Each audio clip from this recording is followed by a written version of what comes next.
নমো নমঃ সুপ্ৰভাতম শ্ৰীমদ্ ভগবত গীতামৃত।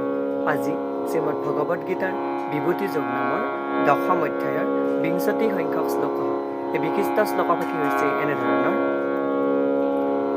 বেদানাং সামবেদোস্মি দেবানামস্মি বাসবঃ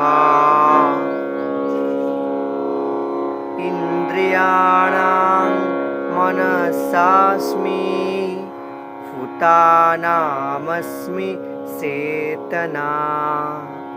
এই বিশিষ্ট শ্লোকপাঠীৰ বক্তা হৈছে শ্ৰীমদ্ ভগৱত শ্ৰীকৃষ্ণ।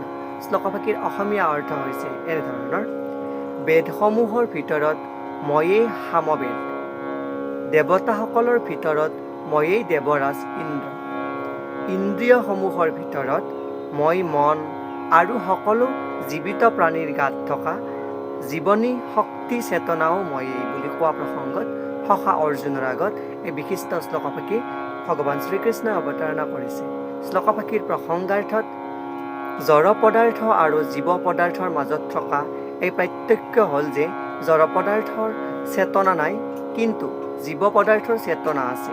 গতিকে এই চেতনাই সৰ্বশ্ৰেষ্ঠ আৰু শাশ্বত।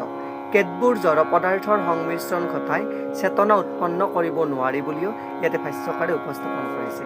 এই উক্ত বিশিষ্ট শ্লোকপাঠীৰ সৰল গুণাৰ্থ, যাৰ মাজেৰে ভগৱান শ্ৰীকৃষ্ণই নিজৰ বিভূতিসমূহৰ বিষয়ে সখা অৰ্জুনৰ আগত ব্যক্ত কৰি আছে। ধন্যবাদ।